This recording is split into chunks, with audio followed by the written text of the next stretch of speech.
Hey guys, welcome to government jobs Gyan YouTube channel. Guys, आज की इस वीडियो में हम बात करेंगे एयरपोर्ट्स अथॉरिटी ऑफ इंडिया के new recruitment notification online form apply process के बारे में। जी हाँ दोस्तों, airports authority of India AAI ने यहाँ पर मैनेजर्स और जूनियर एग्जीक्यूटिव के 389 खाली पदों को भरने के लिए नोटिफिकेशन रिलीज कर दिया है। कैसे आप इस भर्ती में पार्टिसिपेट करने के लिए अपने फॉर्म अप्लाई कर सकते हो बिना कोई मिस्टेक किए हुए, इसकी पूरी जानकारी हम आपको स्टेप बाय स्टेप रजिस्ट्रेशन से लेकर प्रिंट तक इस वीडियो में देंगे। बस आपको इस वीडियो को स्किप के बिना शुरू से लेकर एंड तक देखना है। उसके बाद वीडियो पसंद आए तो इसे लाइक और शेयर कर दें। चैनल पर नए हो तो इसे सब्सक्राइब कर लें। साथ ही साथ आपको अपना फॉर्म अप्लाई करते हुए जो जो भी प्रॉब्लम फेस हो रही है उन सभी का हल आपको इस वीडियो में मिल जाएगा। तो बिना कोई वक्त गंवाए चलिए शुरू करते हैं। आपको इस वीडियो के डिस्क्रिप्शन बॉक्स में हमारी वेबसाइट IND-sarkari-naukri.in के इस पेज का लिंक मिल जाएगा। यहाँ पर आपको इस भर्ती के रिगार्डिंग सभी डिटेल्स प्रोवाइड कर दी गई है। Airports authority of India AAI ने यहाँ पर जूनियर एग्जीक्यूटिव और मैनेजर के 389 खाली पदों को भरने के लिए नोटिफिकेशन रिलीज कर दिया है। आप 8 अगस्त 2026 से 7 सितंबर 2026 तक अपने फॉर्म अप्लाई कर सकते हो। आकर्षक सैलरी पैकेज दोनों पोस्ट के लिए आपको प्रोवाइड कराया जाएगा। ग्रेजुएट डिग्री धारक, BTech डिग्री धारक, MBA डिग्री धारक कैंडिडेट जिनके पास रिलेवेंट डिसिप्लिन में यहाँ पर ये डिग्रियां हैं वो एलिजिबल हैं, अप्लाई कर सकते हैं। जूनियर एग्जीक्यूटिव की पोस्ट के लिए मैक्सिमम आयु सीमा 27 साल रखी गई है। मैनेजर की पोस्ट के लिए 32 साल मैक्सिमम आयु सीमा है। जनरल OBC EWS के लिए 1000 रुपये फीस है। SC ST PWBD और फीमेल कैंडिडेट के लिए कोई फीस नहीं है, बिल्कुल फ्री ऑफ कॉस्ट वे अपने फॉर्म अप्लाई कर सकते हैं। ये फीस का अमाउंट आप ऑनलाइन मोड से जमा करा सकते हो, debit card, credit card, net banking या फिर UPI के माध्यम से। सिलेक्शन आपका computer based test, physical measurement test, driving test, physical endurance test और इंटरव्यू के आधार पर होगा। ऑल इंडिया से आप ऑनलाइन मोड में अप्लाई कर सकते हो। उसके लिए आपको इस पेज को नीचे स्क्रॉल करना है, इंपॉर्टेंट लिंक सेक्शन में आना है, ऑफिशियल नोटिफिकेशन PDF लिंक पर क्लिक करके इस भर्ती के नोटिफिकेशन को ओपन कर लेना है और इसमें से आपको पूरी डिटेल रीड कर लेनी है। यहाँ पर आपको सभी डिटेल्स प्रोवाइड कर दी गई है, जैसे कि क्या पोस्ट के नाम है, कितनी उनके लिए नंबर ऑफ वैकेंसीज है, किस कैटेगरी के लिए कितनी वैकेंसीज है, कैसे आप अप्लाई कर सकते हो, कब से कब तक आप अप्लाई कर सकते हो, क्या आपका एलिजिबिलिटी क्राइटेरिया और एक्सपीरियंस होना चाहिए। पूरी जानकारी यहाँ पर आपको इस नोटिफिकेशन में दे दी गई है। आप सभी डिटेल्स यहाँ से रीड करें, उसके बाद अपने फॉर्म अप्लाई कर लें। फॉर्म अप्लाई करने के लिए भी आपको हमारी वेबसाइट के इसी पेज पर ही अप्लाई ऑनलाइन का लिंक दिया गया है। जैसे ही आप इस लिंक पर क्लिक करेंगे आपके सामने AAI का ये पोर्टल ओपन होगा। गाइज, यहाँ पर अगर आपने पहले से रजिस्ट्रेशन कर रखा है तो आपको login for already registered candidate के स्टेप पर क्लिक करना है। आपके सामने लॉगिन का पॉपअप शो होगा। यहाँ पर आपको अपना रजिस्ट्रेशन नंबर एंटर करना है, अपना पासवर्ड आपको एंटर करना है, ये कैप्चा कोड आपको यहाँ पर एंटर करना है और उसके बाद फिर आपको सबमिट के इस ऑप्शन पर क्लिक करते हुए लॉगिन करके अपना फॉर्म अप्लाई कर लेना है। और अगर आप इस भर्ती के लिए फर्स्ट टाइम अप्लाई करने जा रहे हो, यहाँ पर सबसे पहले आपको अपना रजिस्ट्रेशन करना होगा। उसके लिए आपको click here for new registration की टैब दी गई है, आप इस पर क्लिक करें। आपके सामने रजिस्ट्रेशन का फॉर्म ओपन होगा। इसमें आपको अपनी बेसिक इन्फॉर्मेशन देते हुए रजिस्ट्रेशन करना है। सबसे पहले यहाँ पर आपको अपना फर्स्ट नेम एंटर करना है, उसे एक बार फिर से एंटर करके कन्फर्म कर लेना है। मिडिल नेम, लास्ट नेम है तो वो यहाँ पर आप एंटर करें और उन्हें कन्फर्म करें, नहीं है तो इन कॉलम्स को आप खाली छोड़ सकते हैं। गाइस, यहाँ पर जिन कॉलम के सामने ये रेड कलर का स्टार बना हुआ है वो कॉलम्स आपको हर हाल में फिल करने हैं और जिनके सामने ये रेड कलर का स्टार नहीं है वो ऑप्शनल है, आप उन्हें भरें चाहे न भरें, कोई फ़र्क नहीं पड़ेगा। उसके बाद यहाँ पर आपको अपना मोबाइल नंबर एंटर करना है, वही मोबाइल नंबर एक बार फिर से एंटर करके कंफर्म कर लेना है। कोई अल्टरनेट मोबाइल नंबर है तो यहाँ पर आप एंटर कर सकते हैं, नहीं है तो इस कॉलम को खाली छोड़ दें। फिर यहाँ पर आप अपनी ईमेल ID के शुरू के कैरेक्टर एंटर करें और यहाँ से आप डोमेन सेलेक्ट करें जिस पर आपकी ईमेल ID बनी हुई है। उसके बाद आपको अपनी कंप्लीट ईमेल ID यहाँ पर टाइप करनी है, ये कैप्चा कोड यहाँ पर आपको एंटर करना है और फिर गाइस सेव एंड नेक्स्ट के इस ऑप्शन पर क्लिक करना है। इस तरह से यहाँ पर आपका रजिस्ट्रेशन सक्सेसफुली कंप्लीट हो जाएगा। आपको यहाँ पर एक रजिस्ट्रेशन नंबर और पासवर्ड प्रोवाइड कर दिया गया है। ये रजिस्ट्रेशन नंबर और पासवर्ड आपके रजिस्टर्ड मोबाइल नंबर और ईमेल ID पर भी सबमिट कर दिए गए हैं। आपको इन्हें केयरफुली नोट डाउन करके रख लेना है फ्यूचर यूज के लिए। और गाइस, यहाँ पर अब आपको अपना मोबाइल नंबर और ईमेल ID वेरीफाई करने हैं। उसके लिए आपको ये कैप्चा कोड यहाँ पर एंटर करना है, फिर मोबाइल नंबर के सामने सेंड OTP के इस ऑप्शन पर क्लिक करना है। फिर आपके मोबाइल नंबर पर एक OTP आएगा, वो OTP आपको यहाँ पर एंटर करते हुए अपना मोबाइल नंबर वेरीफाई कर लेना है। फिर आपको अपनी ईमेल ID यहाँ पर वेरीफाई करनी है। उसके उसके लिए भी आपको यहाँ पर जो कैप्चा कोड दिखाई देगा वो आपको यहाँ पर इस बॉक्स में एंटर करना होगा और उसके बाद ईमेल आईडी के सामने सेंड ओटीपी के इस ऑप्शन पर क्लिक करना होगा। फिर आपकी ईमेल आईडी पर एक ओटीपी आएगा, वो ओटीपी भी आपको यहाँ पर एंटर करते हुए अपनी ईमेल आईडी को भी वेरीफाई कर लेना है। तो इस तरह से यहाँ पर आपको अपना मोबाइल नंबर और ईमेल आईडी वेरीफाई कर लेने हैं। फिर यहाँ पर आपको अपना फोटो और सिग्नेचर अपलोड करने हैं। उसके लिए आपको इस पेज को नीचे स्क्रॉल करना है। गाइस यहाँ पर आपको अपना पासपोर्ट साइज फोटो अपलोड करना है, फिर आपको अपना लाइव फोटो कैप्चर करना है और उसके बाद यहाँ पर आपको अपने सिग्नेचर अपलोड करने हैं। इनके लिए आपको गाइडलाइन दी गई है। आपको यहाँ पर guideline for scanning the photograph and signature का ये लिंक दिया गया है, आपको इस पर क्लिक करना है। आपके सामने ये पीडीएफ ओपन हो जाएगी, यहाँ से आप चेकआउट कर सकते हो। आपका जो पासपोर्ट साइज फोटो अपलोड होगा गाइस, उसकी डायमेंशन 4.5 सेंटीमीटर इंटू 3.5 सेंटीमीटर होनी चाहिए और यहाँ पर ये डॉक्यूमेंट आपका जेपीजी या फिर जेपीईजी फॉर्मेट में होना चाहिए। 20 केबी से 50 केबी के बीच में आपकी फाइल का साइज होना चाहिए। उसके बाद यहाँ पर आपको अपना लाइव फोटो कैप्चर करना है। फोटो कैप्चर करते समय आपको कुछ चीज़ों का ध्यान रखना है। फोटो कैप्चर करते समय आपका वहां पर उस स्थान पर सिंपल प्लेन बैकग्राउंड होना चाहिए जहां पर आप अपना लाइव फोटो कैप्चर कर रहे हैं। आपको बिल्कुल सीधा फॉरवर्ड कैमरे की तरफ देखना है। यहां पर आपके चेहरे पर कोई मास्क वगैरह नहीं होना चाहिए, आंखों पे कोई चश्मा वगैरह आपको नहीं पहनना होगा जब आप अपना लाइव फोटो कैप्चर करेंगे। और फिर यहां पर आपको अपने सिग्नेचर अपलोड करने हैं। सिग्नेचर यहाँ पर आपको एक वाइट पेपर पर ब्लैक इंक पेन से करने होंगे। कैपिटल लेटर्स में आपको अपने सिग्नेचर नहीं करने हैं। आपके सिग्नेचर की जो डायमेंशन होगी वो 140 इंटू 60 पिक्सल के बीच में होनी चाहिए। 10 केबी से 20 केबी के बीच में फाइल का साइज होना चाहिए। ये जेपीजी या फिर जेपीईजी फॉर्मेट में होने चाहिए। तो यहाँ पर अब आपको अपना फोटो और सिग्नेचर अपलोड करने हैं। अपना पासपोर्ट साइज फोटो अपलोड करने के लिए आपको ब्राउज के इस ऑप्शन पर क्लिक करना है, फाइल को सिलेक्ट कर लेना है और अपना recent passport size colour photo यहाँ पर आपको अपलोड कर देना है। उसके बाद आपको अपना लाइव फोटो कैप्चर करना है। फोटो कैप्चर करने के लिए आपके पास यहाँ पर दो ऑप्शन है। आप वेब कैमरा के थ्रू अपना फोटो कैप्चर कर सकते हैं या फिर मोबाइल फ़ोन के थ्रू भी आप अपना फोटो कैप्चर कर सकते हैं।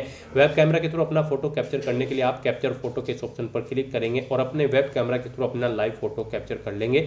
और अगर आपके पास वेब कैमरा नहीं है तो आप क्लिक हियर टू स्कैन के इस ऑप्शन पर क्लिक करेंगे। ये QR कोड आपको शो होगा, आप इसे अपने मोबाइल फ़ोन से स्कैन करेंगे। आपके मोबाइल फ़ोन में जो भी QR कोड स्कैनर ऐप है उसके थ्रू आप इसे स्कैन करेंगे। आपके मोबाइल पर एक लिंक जाएगा जिस पर क्लिक करते हुए यहाँ पर आपको अपना लाइव फोटो कैप्चर कर लेना है। उसके बाद गाइस आपको इस चेकबॉक्स को ओके करना है।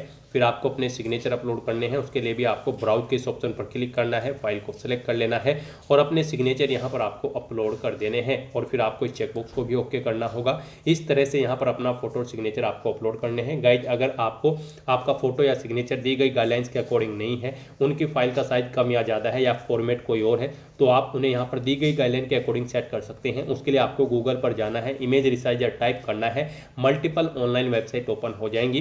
कोई भी वेबसाइट आप ओपन करें उसमें आप अपने जिस भी डॉक्यूमेंट का साइज दी गई गाइडलाइन के अकॉर्डिंग सेट करना चाहते हैं या फिर फॉर्मेट, उसे वहां पर आप अपलोड करें और फिर वहां से उसका साइज सेट करके डाउनलोड करके यहां पर अपलोड कर दें।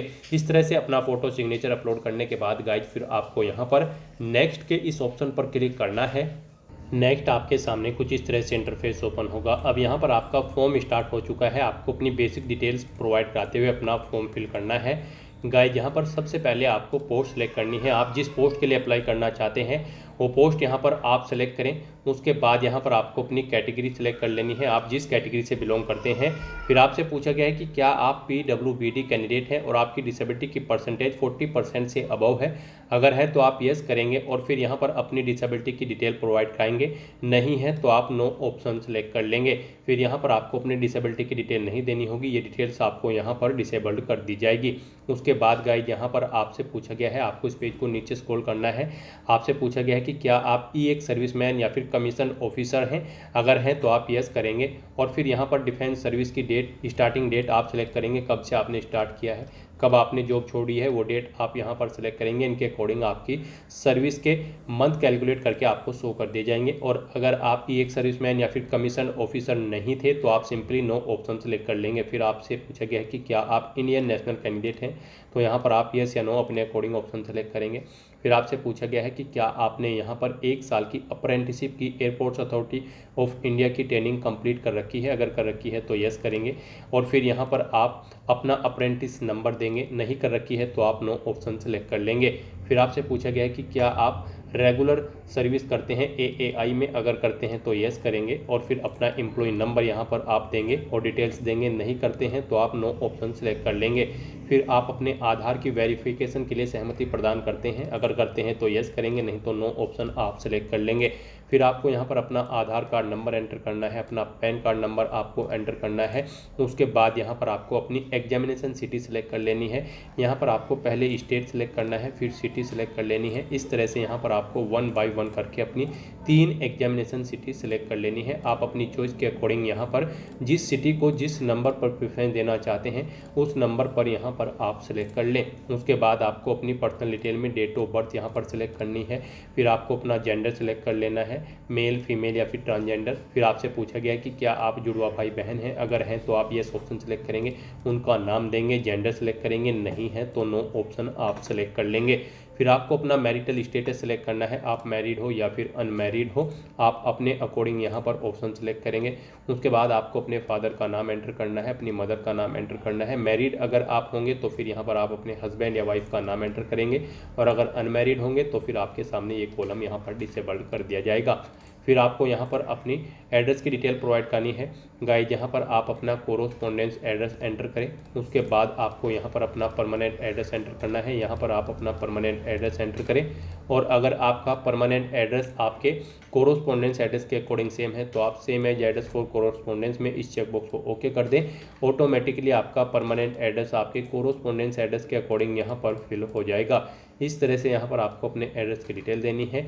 फिर यहाँ पर आपको अपनी बैंक डिटेल देनी है। यहाँ पर आपको अकाउंट होल्डर का नाम एंटर करना है, अपना बैंक अकाउंट नंबर देना है। अपना बैंक अकाउंट नंबर एक बार फिर से एंटर करके कंफर्म कर लेना है। बैंक और ब्रांच का नाम यहाँ पर आपको देना है। फिर आपको अपने अकाउंट का टाइप सेलेक्ट कर लेना है, वो सेविंग है या फिर करंट अकाउंट है। फिर आपको अपने बैंक का IFSC कोड यहाँ पर एंटर करना है। उसके बाद गाइड आपको आपकी कैटेगरी के अकॉर्डिंग यहाँ पर एप्लीकेशन फीस का अमाउंट देखने को मिल जाएगा। इस तरह से अपनी डिटेल प्रोवाइड करने के बाद गाइड आपको फिर यहाँ पर वैलिडेट योर डिटेल के इस ऑप्शन पर क्लिक करना है, और फिर आपको सेव एंड नेक्स्ट के इस ऑप्शन पर क्लिक करना है। नेक्स्ट यहाँ पर आपको अपनी क्वालिफिकेशन और एक्सपीरियंस की डिटेल प्रोवाइड करनी है। गाइज आप यहाँ पर इस भर्ती में पार्टिसिपेट करने के लिए अपनी क्वालिफिकेशन ऑफिशियल नोटिफिकेशन से चेकआउट कर सकते हो। यहाँ पर आपको पोस्ट वाइज आपकी एजुकेशनल क्वालिफिकेशन की डिटेल प्रोवाइड कराई गई है, साथ ही साथ आपको एक्सपीरियंस की डिटेल भी प्रोवाइड कर दी गई है। यहाँ पर अगर आप मैनेजर इंजीनियरिंग सिविल की पोस्ट के लिए अप्लाई कर रहे हैं तो आपके पास बैचलर डिग्री होनी चाहिए इंजीनियरिंग की या फिर टेक्नोलॉजी की सिविल के अंतर्गत, और आपको यहाँ पर 3 साल का एक्सपीरियंस होना चाहिए रिलेटेड फील्ड के अंतर्गत सिविल इंजीनियरिंग में। यहाँ से आप चेकआउट कर सकते हो किस पोस्ट के लिए क्या आपकी क्वालिफिकेशन रिक्वायर्ड है और क्या आपका एक्सपीरियंस यहाँ पर रिक्वायर्ड है। यहाँ पर अगर आप जूनियर एग्जीक्यूटिव ऑपरेशन की पोस्ट के लिए अप्लाई कर रहे हैं तो आपके पास ग्रेजुएट डिग्री होनी चाहिए साइंस में, फुल टाइम रेगुलर डिग्री आपकी ये होनी चाहिए, और आपके पास 2 साल की MBA की डिग्री भी होनी चाहिए, या फिर आपने यहाँ पर full time regular bachelor degree कर रखी हो इंजीनियरिंग की तो भी आप एलिजिबल हैं, अप्लाई कर पाओगे जूनियर एग्जीक्यूटिव ऑपरेशन की पोस्ट के लिए। और एक्सपीरियंस यहाँ पर इस पोस्ट के लिए रिक्वायर्ड नहीं है, तो यहाँ से आप चेकआउट कर सकते हो कि इस पोस्ट के लिए क्या आपकी क्वालिफिकेशन है और कितना एक्सपीरियंस रिक्वायर्ड है या फिर नहीं है। तो फिर यहाँ पर अब आपको अपनी क्वालिफिकेशन की डिटेल देनी है। सबसे पहले यहाँ पर आपको अपनी 10वीं क्लास की डिटेल देनी है। गाइड यहाँ पर आपको पासिंग डेट देनी है, कब आपने अपनी 10वीं क्लास पास आउट की है, कितने % मार्क्स आपने उसमें ऑब्टेन किए हैं वो यहाँ पर आपको एंटर करने हैं। फिर आपको ऐसे ही अपनी 12वीं क्लास की डिटेल देनी है। यहाँ पर आपको बताना है 12वीं आपने किस स्ट्रीम में पास आउट कर रखी है, कॉमर्स, साइंस, आर्ट। उसके बाद कब आपने पास आउट की है वो डेट सेलेक्ट करेंगे, अपनी परसेंटेज यहाँ पर आप 12वीं की एंटर करेंगे। उसके बाद आपको अपनी ग्रेजुएशन की डिटेल यहाँ पर प्रोवाइड करनी है, फुल टाइम रेगुलर कर रखी है या फिर आपने ओपन एंड डिस्टेंस से कर रखी है, आप अपने अकॉर्डिंग अपनी ऑप्शन सेलेक्ट करेंगे। उसके बाद यहाँ पर आपको स्ट्रीम बतानी है कि इसमें आपने अपनी ग्रेजुएशन पास आउट की है साइंस में या फिर बैचलर डिग्री इंजीनियरिंग में या फिर बैचलर डिग्री इन टेक्नोलॉजी में, आप अपने अकॉर्डिंग ऑप्शन सेलेक्ट करेंगे।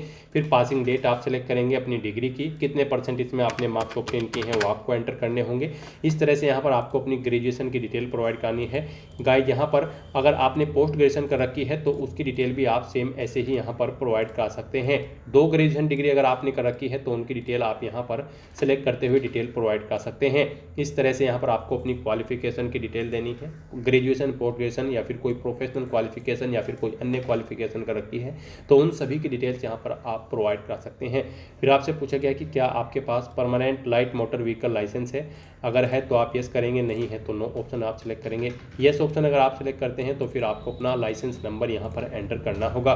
उसके बाद गाइज यहाँ पर आपको अपने एक्सपीरियंस की डिटेल प्रोवाइड करनी है। अगर किसी पोस्ट के लिए एक्सपीरियंस रिक्वायर्ड है तो उसमें आपको एक्सपीरियंस की डिटेल देनी होगी, और अगर किसी पोस्ट के लिए एक्सपीरियंस रिक्वायर्ड नहीं है और आपको एक्सपीरियंस भी नहीं है तो फिर आप इस सेक्शन को खाली छोड़ देंगे। और अगर आपको एक्सपीरियंस है, आपको डिटेल देनी है, तो आप इस तरह से अपनी डिटेल देंगे। यहाँ पर आपसे पूछा गया है कि क्या आप प्रेजेंट में भी कार्यरत हैं, अगर हैं तो आप येस ऑप्शन सेलेक्ट करेंगे, नहीं तो नो ऑप्शन सेलेक्ट करेंगे। फिर यहाँ पर आपको अपना नाम एंटर करना होगा, उसके बाद आपको अपनी डेजिग्नेशन देनी होगी जिस पोस्ट पर आप कार्यरत हैं या फिर थे। उसके बाद गाइज यहाँ पर आपको डेट सेलेक्ट करनी है, किस डेट से किस डेट तक का आपको एक्सपीरियंस है। इनके अकॉर्डिंग यहाँ पर आपका एक्सपीरियंस कैलकुलेट करके आपको शो कर दिया जाएगा। इस तरह से यहाँ पर आप अपने एक्सपीरियंस की डिटेल प्रोवाइड कर सकते हो। एक से ज़्यादा जगह वर्किंग एक्सपीरियंस है तो फिर आप ऐड मोर के इस ऑप्शन पर क्लिक करेंगे। सेम ऐसी ही एक और रो यहाँ पर आपकी ऐड हो जाएगी। फर्स्ट एक्सपीरियंस आपका ऐड हो जाएगा, सेव हो जाएगा, और फिर आप उसमें अपने एक्सपीरियंस की डिटेल यहाँ पर प्रोवाइड कर सकते हैं। इस तरह से यहाँ पर आप मल्टीपल एक्सपीरियंस की डिटेल प्रोवाइड कर सकते हैं। तो गाइज इस तरह से यहाँ पर अपनी एजुकेशनल क्वालिफिकेशन और एक्सपीरियंस की डिटेल प्रोवाइड करने के बाद फिर आपको वैलिडेट योर डिटेल के इस ऑप्शन पर क्लिक करते हुए अपनी सभी डिटेल्स वैलिडेट कर लेनी है, और उसके बाद आपको सेव एंड नेक्स्ट के इस ऑप्शन पर क्लिक करना है। नेक्स्ट यहाँ पर आपने पीछे अब तक जो भी डिटेल अपने एप्लीकेशन फॉर्म में प्रोवाइड कराई है उसका पूरा प्रीव्यू आपको शो कर दिया गया है। आपको सभी डिटेल्स केयरफुली चेकआउट करनी है। इस पेज को नीचे स्क्रॉल करना है, डिक्लेरेशन सेक्शन में आई एग्री के इस चेकबॉक्स को ओके करना है, और फिर गाइज आपको यहाँ पर कंप्लीट रजिस्ट्रेशन के इस ऑप्शन पर क्लिक करना है। फिर यहाँ पर आपको अपने डॉक्यूमेंट अपलोड करने हैं। यहाँ पर आपको अपना लेफ्ट थंब इम्प्रेशन और हैंड रिटन डिक्लेरेशन डॉक्यूमेंट अब अपलोड करना है। इनके लिए भी आपको गाइडलाइन दी गई है। आपको यहाँ पर गाइडलाइन फॉर डॉक्यूमेंट अपलोड के इस लिंक पर क्लिक करना है। उसके बाद आपके सामने ये PDF ओपन हो जाएगी। यहाँ से आप चेकआउट कर सकते हो। आपका जो लेफ्ट थंब इम्प्रेशन होगा वो JPG या फिर JPEG फॉर्मेट में होना चाहिए। डायमेंशन उसकी 240x240 पिक्सल होनी चाहिए। फाइल का साइज 20 KB से 50 KB के बीच में होना चाहिए। और जो आपका हैंड रिटन डिक्लेरेशन डॉक्यूमेंट होगा वो आपको एक वाइट पेपर पर ब्लैंक इंक पेन से राइट करना है इंग्लिश में। ये JPG या फिर JPEG फॉर्मेट में आपका डॉक्यूमेंट होगा। डायमेंशन इसकी 800x400 पिक्सल होनी चाहिए। 50 KB से 100 KB के बीच में फाइल का साइज होना चाहिए।